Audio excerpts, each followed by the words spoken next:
I'd like to welcome each one of you to our devotional study today. We are in Daniel chapter 11, verses 36 through 45 that give us some prophecy concerning the coming of the Antichrist. Keep in mind, as we mentioned yesterday, between verse 35 and verse 36 of Daniel 11, there is a prophetic gap of at least 2,000 years. So with that in mind, let's read what we've already looked at regarding the Antichrist and what we will look at today. So in Daniel chapter 11, and in verse 35, it says, "The king shall do according to his will, and he shall exalt himself and magnify himself above every god, and shall speak marvelous things against the God of gods, and shall prosper till the indignation be accomplished, for that is determined shall be done. Neither shall he desire, or regard rather, the God of his fathers, nor the desire of women, nor regard any god, for he shall magnify himself above all. But in his estate shall he honor the God of forces, a God whom his fathers knew not, shall he honor with gold and silver, and with precious stones, and with pleasant things. Thus shall he do in the most strongholds with a strange God, whom he shall acknowledge and increase with glory, and he shall cause them to rule over many, and shall divide the land for gain. And at that time of the end shall the king of the south push at him, and the king of the north shall come against him like a whirlwind with chariots, and with horsemen, and with many ships. And he shall enter into the countries, and shall overflow and pass over. And he shall enter also into the glorious land, and many countries shall be overthrown, but these shall escape out of his hand, even Edom and Moab, and the chief of the children of Ammon. And he shall stretch forth his hand also upon the countries, and the land of Egypt shall not escape, but he shall have power over the treasures of gold and of silver, and over all the precious things of Egypt, and the Libyans and the Ethiopians shall be at his steps. But tidings out of the east and out of the north shall trouble him. Therefore he shall go forth with great fury to destroy and utterly to make away many. And he shall plant the tabernacles of his palace between the seas in the glorious holy mountain, yet he shall come to his end, and none shall help him." So as we come into these verses, we've been looking at the Antichrist, and we've already seen his blasphemies in verses 36 through 38. Now as we come into verses 39 through 45, we see his battle. First of all, it talks about his great powers in verse 39. It says there, "Thus shall he do in the most strongholds with a strange God, whom he shall acknowledge and increase with glory, and he shall cause them to rule over many, and shall divide the land for gain." Friends, what this verse is revealing to us is that there is no world power that will be able to stand against the Antichrist. One way or another, all the world superpowers will be forced to acknowledge the Antichrist in that day. And we see in this verse the exercise of the power of a dictator, and indeed the Antichrist will be a dictator, especially from the midpoint of the tribulation, when the abomination of desolation that was talked about in the last part of Daniel chapter 9 happens. From that point on, he will be a dictator. So we see his great powers in verse 39, but we also see his great problems in verses 40 through 45. In verse 40, we see, first of all, his rivals here. It says, "And at the time of the end shall the king of the south push at him, and the king of the north shall come against him like a whirlwind, with chariots and with horsemen and with many ships."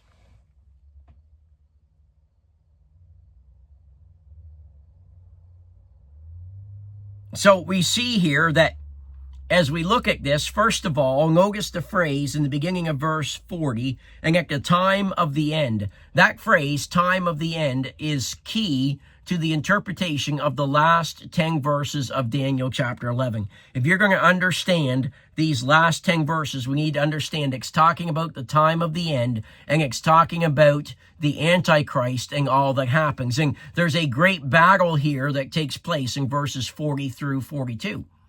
The king of the south, Egypt, possibly the Arab nations, and the king of the north, Syria or Russia, come against the Antichrist. what we see here very simply is this. If you go to Ezekiel chapter 38 and 39, you would find there that Ezekiel prophesies a great massive invasion of Palestine by the great northern confederacy led by the land of Gog, which is Russia. And this invasion will occur in the last days, as it says here in Daniel 11. And we also see in Ezekiel chapter 38, verse 8 and verse 16, that it makes it very clear that it is in the last days. Now, something else that's significant about that, when you look at Ezekiel chapter 38, is in verses 10 through 12, it tells us that this battle will happen when the Jews will be at peace. Well, we know that during the first 3.5 years of the tribulation period, that the Jewish people will be at peace because the Antichrist will declare a peace treaty with the nation of Israel, which we know that he breaks at the midpoint of the tribulation period. Paul had this to say about that time in 1 Thessalonians 5, verses 2 and 3. He says, "But yourselves know perfectly that the day of the Lord so cometh as a thief in the night. For when they shall say peace and safety, then sudden destruction cometh upon them, as travail upon a woman with child, and they shall not escape." And all of this is no doubt as a result, in this peacetime, as a result of Antichrist confirming the Abrahamic covenant and declaring peace with the nation of Israel for that first point of the tribulation period. It says in Daniel 9:27, we see that happening. It says, "And he shall confirm the covenant with many for 1 week, that is 7 years. And in the midst of the week, he shall cause the sacrifice and the oblation to cease. And for the overspreading of abominations, he shall make it desolate even until the consummation, and that determined shall be poured upon the desolate." Now, we've already looked at those verses, so we're not going to go back and look at them in great detail, but what we see there is that many countries will be overthrown in this battle. Russia and her allies are defeated. You see that in Ezekiel 39, 1 through 7. Israel will take 7 months to clean up the carnage and the destruction from that battle. And it's possible that this battle will occur at the beginning of Daniel's 70th week. And even though the Lord is the one to bring about this stunning defeat of the Antichrist, defeat the Antichrist will claim the victory for himself, and he will be hailed a man of peace.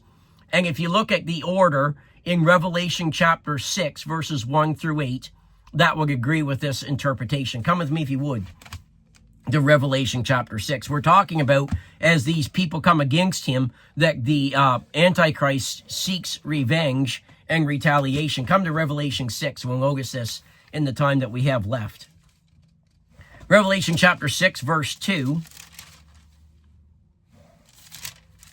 Notice the order here. Revelation 6:2, "And I saw, and behold, a white horse, and he that sat on him had a bow, and a crown was given unto him, and he went forth conquering and to conquer." So that talks about the rise of the Antichrist happens. And then notice what happens after the rise of the Antichrist. Revelation 6:4, "And there went out another horseman that was red. Power was given to him that sat thereon to take peace from the earth, and that they should kill one another, and there was given unto him a great sword." So the red horse in verse 4 brings terrible war.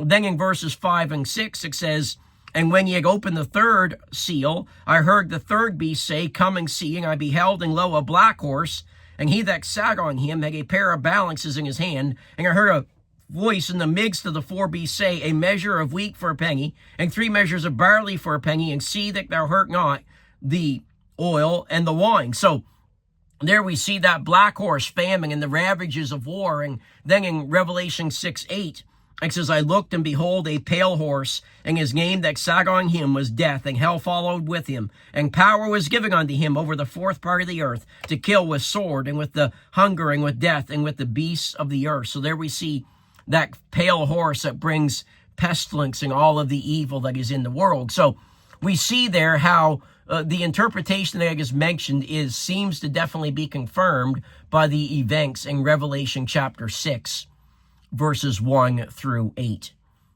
And now as we come back tomorrow, we will look at the second battle in verses 44 and the first part of verse 45. And then we will see the final battle in the end of verse 45 as we conclude our study on Daniel chapter 11 and the last part of this chapter that deals with the Antichrist. Have a great day.